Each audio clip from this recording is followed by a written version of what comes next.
Welcome to our study of the physical regions of Texas. Georgia O'Keeffe, famous for her watercolor paintings set upon visiting Texas for the first time. I couldn't believe Texas was real, the same big, wonderful thing the oceans and highest mountains are. She then went about painting the Palo Duro Canyon, which is part of our study of the Great Plains of Texas. As Georgia O'Keeffe said, Texas is this big, wonderful thing. The Great Plains of Texas is full of history and is a geological marvel. And one of the four physical regions of Texas. Let's look at the other three physical regions we will be covering in the coming days. Another of the physical regions is the Mountains and Basins region. Also, the coastal plains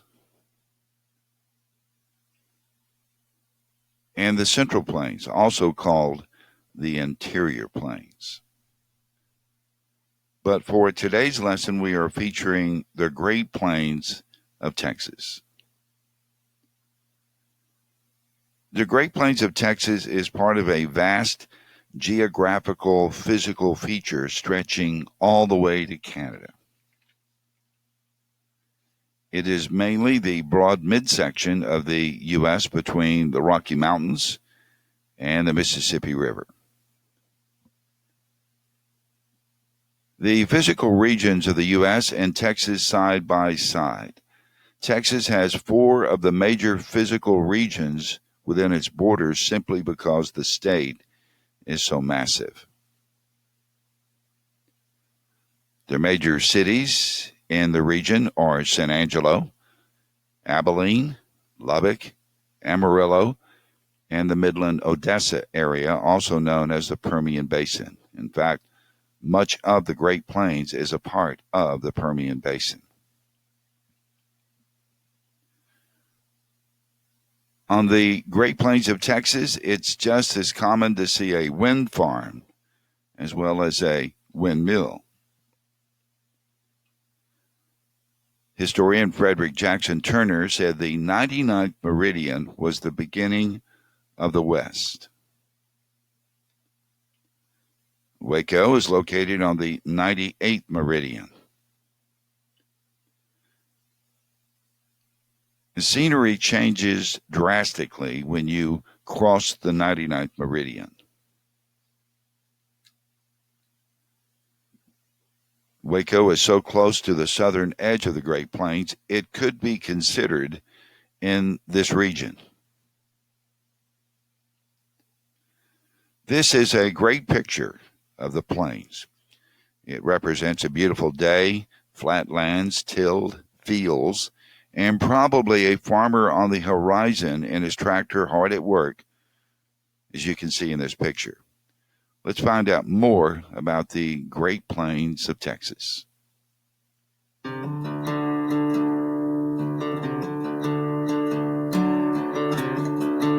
Did you know that the middle section of the United States has a special name? It's called the Great Plains, and it's a huge area that starts on the eastern side of the Rocky Mountains. It's thousands of miles long and goes all the way from Mexico to Canada to Illinois. It's called the Great Plains because the area is incredibly flat and has good soil. For thousands of years, grass has grown on the plains, which helps make the soil healthy. The grass not only made the ground more fertile over time, but it also attracted animals like the buffalo, who roamed the area in the millions, who also helped fertilize the soil. Eventually, as people moved west, they turned these grasslands into farms, and now a lot of food we eat here in the United States is grown in these states. Sadly, the Great Plains aren't perfect, and there are some problems with growing crops and living there. The biggest problem is that the plains only get around 24 inches or 2 feet of water every year. That might sound like a lot, but it's actually very little rain, so the plains are very dry. This isn't a problem as long as grass can hold the soil in place. In the 1920s and 1930s, farmers weren't careful and they made some mistakes in their farming. They plowed their fields too deep and grew the same thing every year. This caused a problem called soil depletion, which means the soil doesn't have the nutrients plants need to grow, and the plants die. With crops only growing part of the year, the rain that did come washed away the good soil, which made it even harder to grow crops. To make matters worse, droughts came and destroyed even more crops. A drought is when you get little to no rain, drying out the area even more. The droughts were so bad that eventually the ground completely dried up, and the wind started blowing dust everywhere. That dust killed more crops, which allowed more land to dry up, and more dust was created. It was a terrible time to be a farmer. Today, farmers have learned from the mistakes we made nearly 100 years ago and now plant their crops in new ways to keep the land healthy.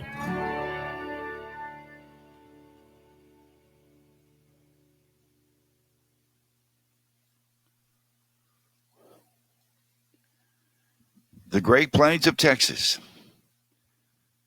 And without the windmill, there might not have been settlement on the Great Plains. So we're going to look at how the windmill changed the Great Plains. On the plains, early settlers could barely haul enough water for personal needs, let alone grow crops or water livestock. But in 1854, Daniel Halliday developed the American-type windmill. It was smaller, less expensive, and could be shipped and built easily. And these new windmills were ideal for settlers on the plains.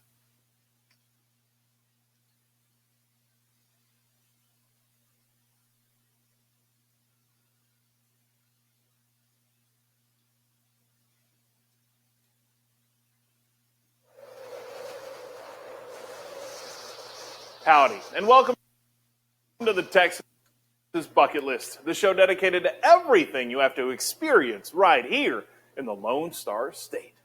My name is Shane McAuliffe, and the winds of Texas have been blowing for a long time. When westward expansion came through the Lone Star State, this abundant natural resource was crucial to the success of the brave souls who helped settle this land. With the invention of the windmill, it made it all possible.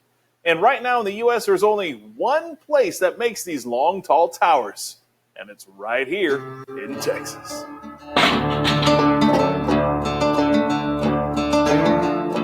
It's been said that sometimes, in the winds of change, we find our greatest direction. While there hasn't been a whole lot of change in the wide open plains of West Texas, there is a whole lot of wind, making it the perfect location for a particular business that hopes the winds of progress don't change things too fast. When we go to trade shows and things, people go, "Oh, Air Motor. We didn't know you guys were still around." Stephen Pierce grew up on a cotton farm in Tahoka, Texas, just south of Lubbock. On the days he wasn't working in the fields, you could find him on the football field.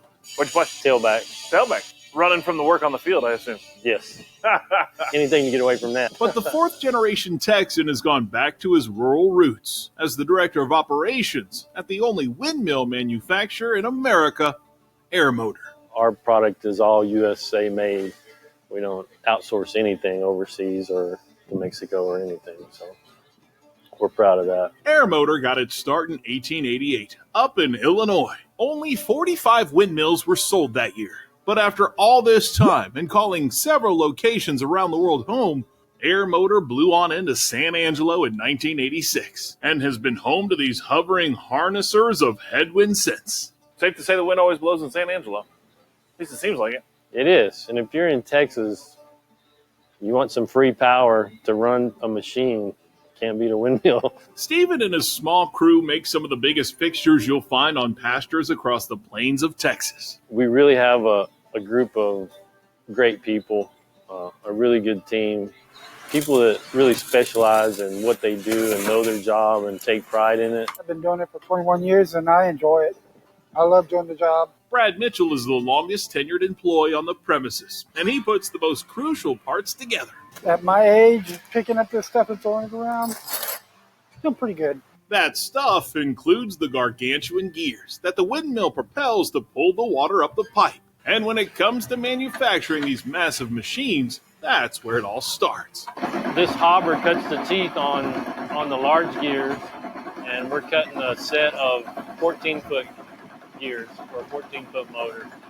These guys, we cut them in pairs so that they're match set, so they stay together from here all the way until we get back to the motor assembly area where we put the motor together. Oh, wow. So these gears will be together forever. Yes, together forever.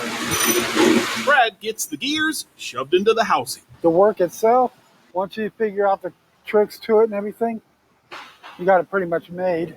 As you're driving down the road, do you kind of notice every windmill around? And Never used to. That's for sure. Shane Nelson has been fabricating what are called helmets for 17 years. They say I'm the best helmet builder in the country. That's no lie. That's true. So he starts with a flat piece of metal and designs this whole thing to do the job you guys want it to do. Correct. That's amazing.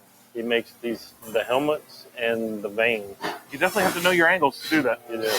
Some things are definitely time consuming. With the clock slowly spinning, Shane's tedious and tenacious tacking helps create a crucial piece of agriculture that will stand the test of time. We've got windmills that have lasted 100 years still out there, so there's not much that's sold that lasts that long still. With Air Motors' long connection to cultivation culture, it's no wonder it's become a symbol of the backbone of America, shining in the sun and shadows, spinning and swaying its Lone Star State pride.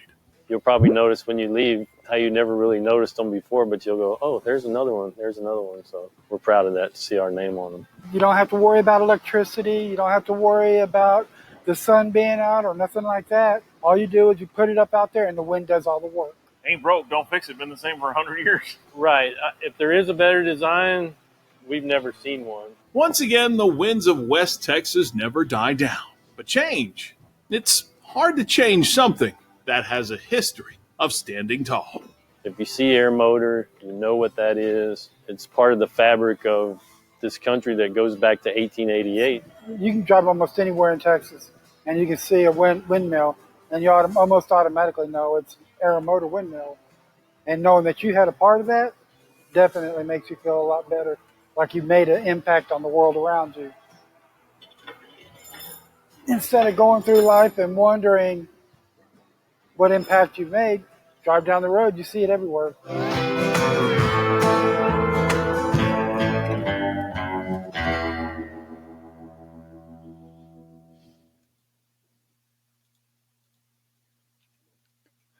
The weather of the Great Plains climate is the coldest of the 4 regions in Texas during the wintertime. And during summer, it can be very hot. Average yearly rainfall is less than 20 inches, right around 20 inches or less, because sometimes, during the drought times, it's much, much less than 20 inches. This region can be very dry and windy, and as a result, there can be violent sandstorms. And if you've never driven through one, you don't know what I'm talking about, because it is just everything disappears except for the dust. The economy of the Great Plains of Texas.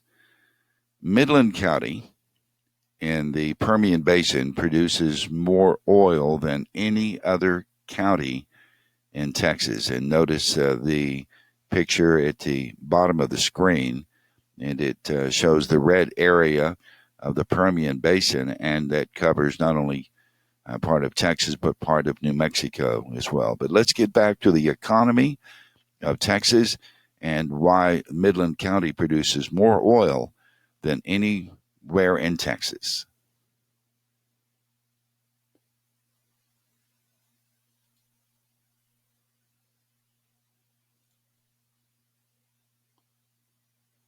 Now you pull that lever back, that raises the winch. This is awesome. and gently swing over this way. Watch out, Chance. 24,000 pounds coming at you. Practically certified. I love it. Welcome to the Permian Basin. Compared to the last West Texas oil boom in 2014, there is almost 4 times more oil flowing. Oil and gas companies have turned this dusty desert landscape into a heavy industrial zone. The small towns out here, once sleepy, are now exploding.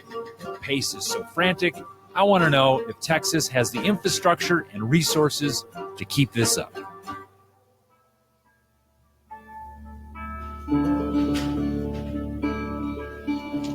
I'm the operations manager of a crane rental company, and anything heavy that needs to be moved in the Permian Basin, we pick it up.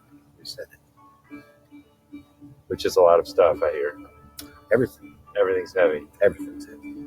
Jesse Lane's been working in the West Texas oil fields for 2 years. Most of these guys are 21 days on, 7 days off, clocking 100-hour work weeks, and they stay in trailers or little portable motels. He reached out to tell me I would not believe what's going on out here unless I saw it for myself. So it's 5:45 in the morning, and look at the line to get fuel. Oh my gosh. In this little town where there should be nothing going on. All we're trying to do is pull out on Highway 285. Make a left turn into Make traffic. a left turn into traffic. The wrong time of day. Everybody right with Jesus? Here we go. Well, we made it. Wild West, man. As the light comes up, nothing's moving. So how long do you think this takes just to get from here to town? About an hour. From this spot? Yeah.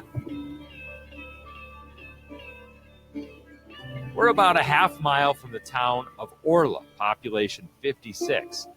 All of these trucks, they have to squeeze through that one 4-way stop. What's the situation with the roads? Roads are horrible. Everything you see out here is heavy. The trucks like this, that's easily 80,000 pounds.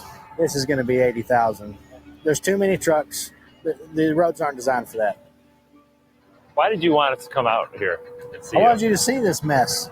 I wanted you to see the miles of traffic that are backed up. It's miserable. But you have a pulse, you can make $100,000 out here, so naturally, we're here.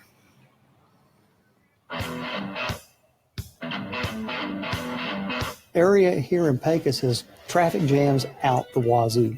That's a very small community that has exploded. No one was expecting oil out here.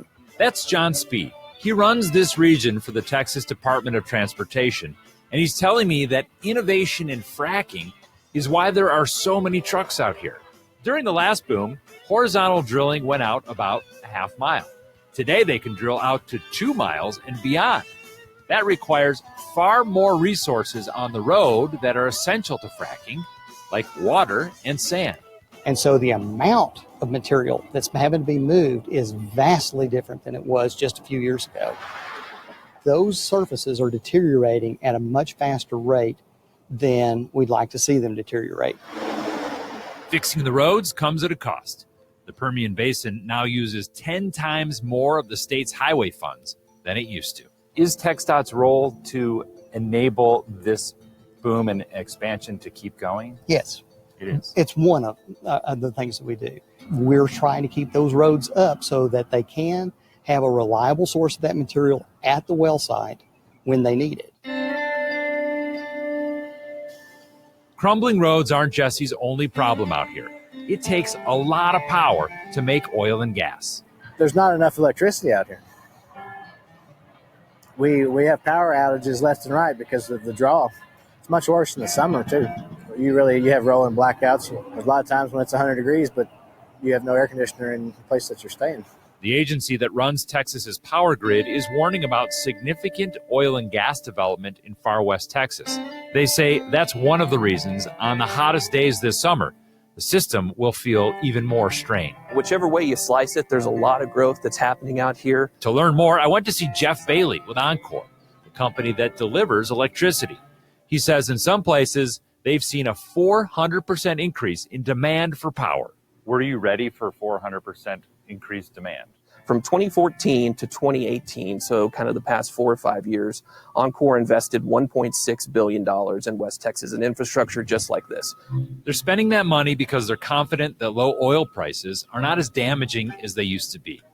The break-even price of oil is the lowest price before you start losing money. In 2014, the average break-even price was $96 a barrel. Today, the break-even is down to $45, meaning the Permian Basin can survive lower prices. We're putting this infrastructure in place not just to meet the demand over the next couple years, but to meet the demand of the next generation.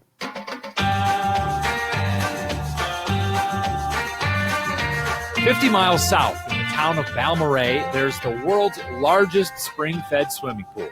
85 years old, bigger than an acre, full of fish.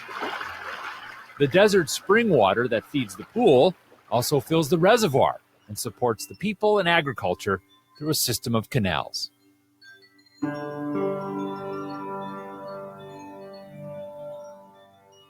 I think the biggest draw that this region has, it's really one of the last frontiers of Texas. J.D. Newsom is an advocate for protecting and preserving the way of life in far west Texas.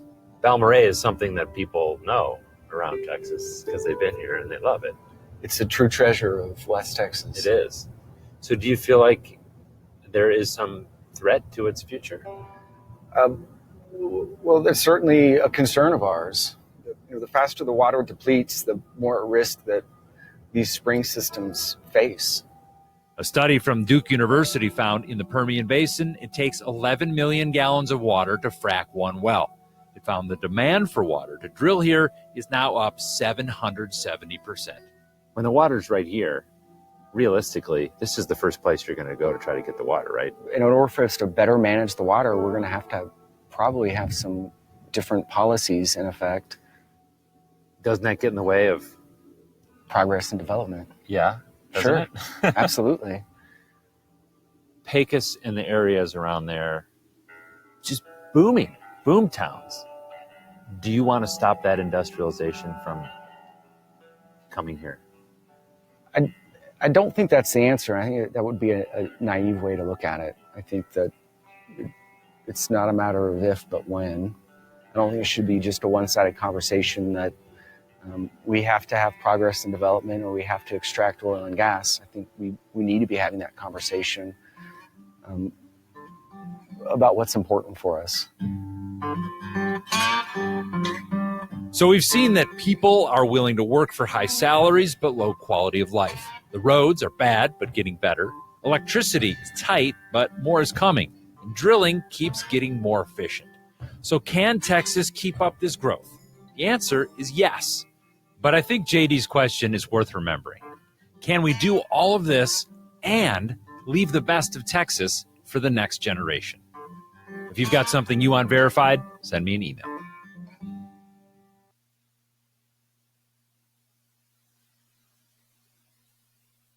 We are talking about the economy of the Great Plains of Texas.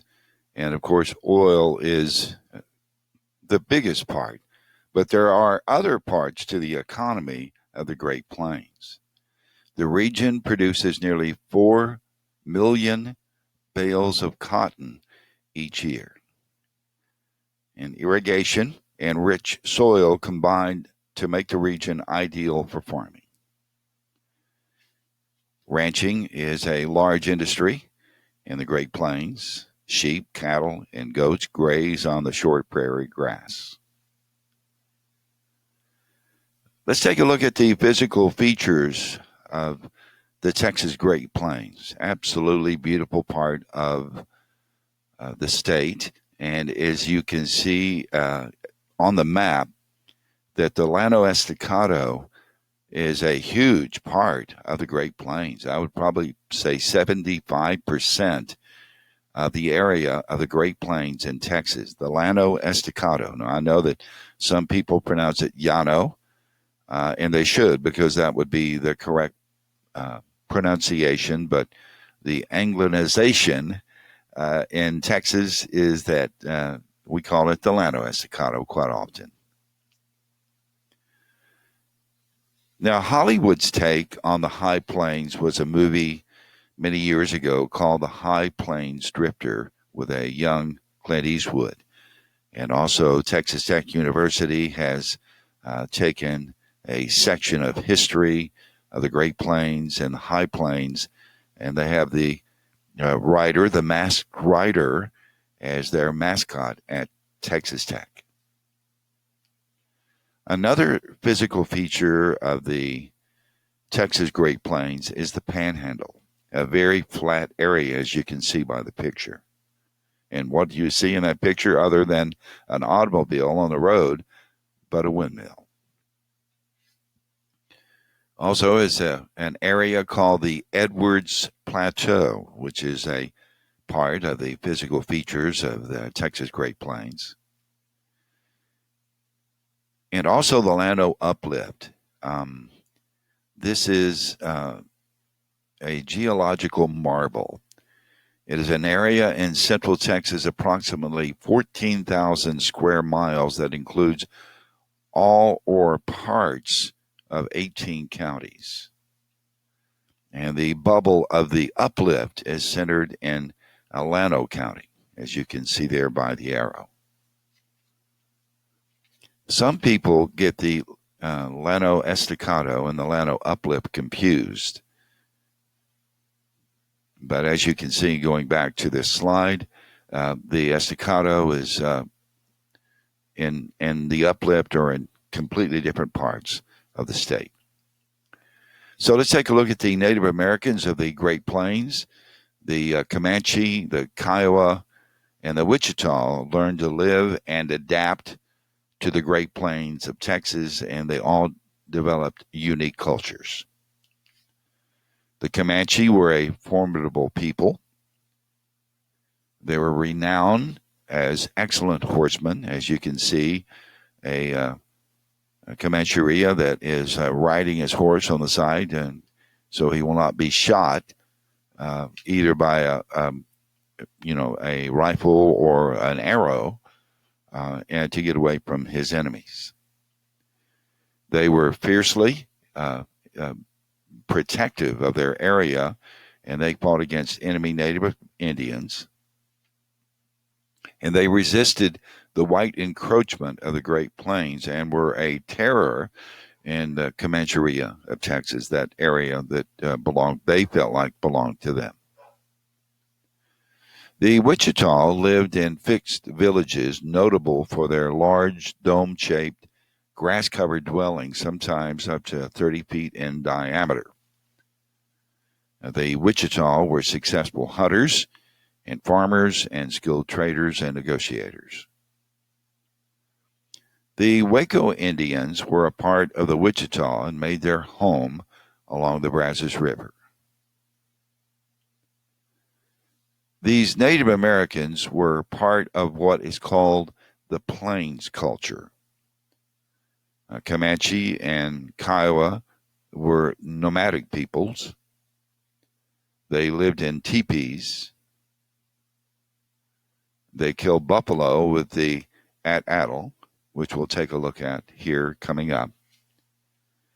They raced horses, and their lives centered around war and hunting. So let's take a look at the Plains culture of the Native Americans. Segos Ganango. My name is Digaliwakwa. She sings.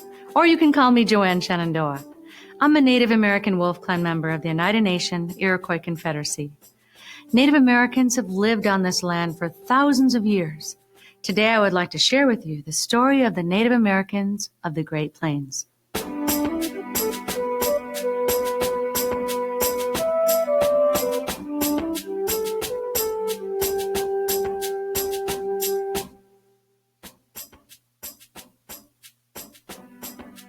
One way we've come to know about early Native American culture is through artifacts dug up by archaeologists. Artifacts are things like pottery, jewelry, and tools. By exploring artifacts left behind, we can learn a lot about what life was like for the first American people. You may wonder, how did the first Americans come to live on this land? Well, many scientists believe that thousands of years ago, Much of the northern hemisphere was covered with huge sheets of ice called glaciers. This was the Ice Age. The cold temperatures caused more and more water to freeze, and the level of the oceans dropped. When this happened, a land bridge crossing the sea between Northeast Asia and North America was revealed.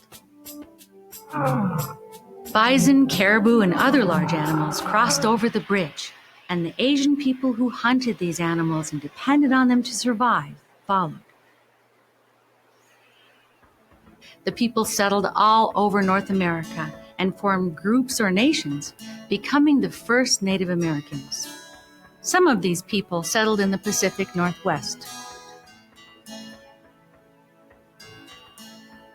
Others settled in the woodlands of the Northeast region of America.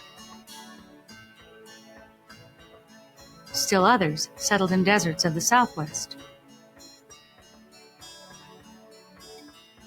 And some people made their homes on the prairie land in the middle of the United States. We call the first people who settled on the land between the Mississippi River and the Rocky Mountains, and from Canada down to Mexico, the Native Americans of the Great Plains. The Great Plains consist of vast grasslands, sweeping valleys, rolling hills, and freshwater streams. Few trees grow in the Great Plains, so there is little shelter from the scorching sun. The plains can be bitterly cold in the winter and very hot in the summer. Some nations that settled on the plains are the Crow, Blackfoot, Comanche, and Lakota. Cultures varied among these tribes, but they shared one common bond. They all survived off the herds of the buffalo that roamed the land. The Great Plains people were nomadic, meaning they moved from place to place. They were constantly moving because the buffalo herds were constantly moving, and they depended on the buffalo to survive. Since the Plains people moved around so much, their homes had to be easy to take down, carry around, and easy to build as well. So families lived in teepees. Teepees were made of buffalo hides and poles, very light materials. They were easily taken apart, carried, and then set up again. Teepees were made by tying long branches together and then stretching buffalo hides across them. Teepees are like large tents. Teepee doors were round, and they always faced east toward the rising sun. People lived comfortably inside teepees. The buffalo skins were durable against the harsh wind and weather of the prairie. The skins kept teepees warm during the winter and cool during the summer. The outside of a teepee was decorated with paintings. Each painting was unique and showed the personalities of the family inside.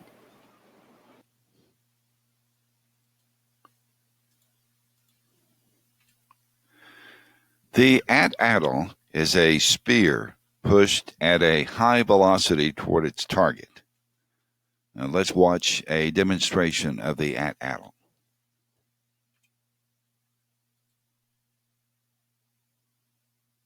Hi, I'm Matt Graham, and I'm here to demonstrate one of my favorite hunting tools, the at-addle.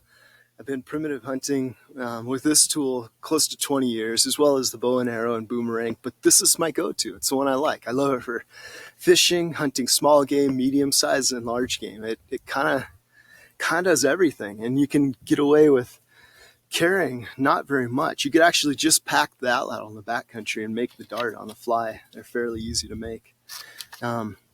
These are a couple versions that I prefer. I make them with 2-fingered holes so that they lock in there up the second digit. Creates a nice, secure, I feel like a very accurate throw. Some people design them where it's more of a baton grip, where you're holding it more like a club. And the nice thing about this style, it is very easy to make in the field. So if you're making a quickie at-addle, maybe a grip like this is preferable. But for something a little bit more long-term, put a lot of food on the table, I think this is a really good design. So with the at-addle, the throw is really important. Well, first of all, talk a little bit about the components. So you have weights here, and basically what that does is it counterbalances it. So if your dart has got a heavy tip on the end, you're going to have a little bit more weight in order to relax into the throw. The weight's also silenced a little bit, so when it's released, which is basically it releases about when it's mid-height, right there. So there's still a lot of movement that's just follow through. And because of that, the weights actually keep it a little bit quieter, just slows it down, gives it a better feel too, so add some accuracy. So with the throw, the main thing to think about is when you throw, you don't want to have this, there's a tendency for beginners to lob it, which is kind of natural. You're making this big arc, but you don't want to do that necessarily, especially with a flat spur design like this. If you have a spur that's angled up, you can kind of get away with a bit of a lobby throw. But ideally what you want to do is drop your shoulder into it and think about that spur traveling fairly flat. And when it does that, it's going to release right there and it's going to have a nice clean flight. The other thing that beginners sometimes do is they'll take anchor at the target and then thinking they need to wind up like a pitcher or something, kind of angle back. And then that's just excessive movement and you lose a lot of accuracy. So you want to fix on the target and everything should be forward at that point. So I'll take a couple shots here at this target so you can see what it looks like.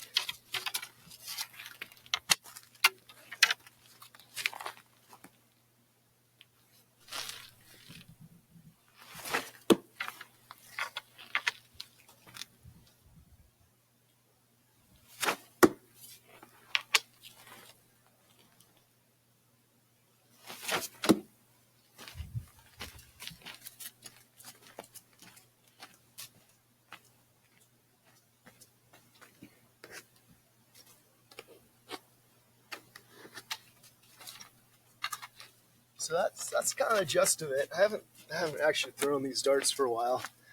One of these darts had a little funky spur on it. But when you learn your darts, it's best, if you're learning accuracy, just to throw one dart at a time. Because when you throw that one dart, you know exactly how it flies. And eventually you get really, really dialed into it to the point where you're hitting very small targets, much smaller than this over here. So that's the gist of the Atlatl. It's an amazing tool. I've been really blessed to be able to, sorry, camera woman. But it's a great tool. And as long as you don't whack your camera person, it's awesome. Be safe with it, have fun. Yeah, it's a good way to connect with our prehistory. So that's the gist for the Atlatl.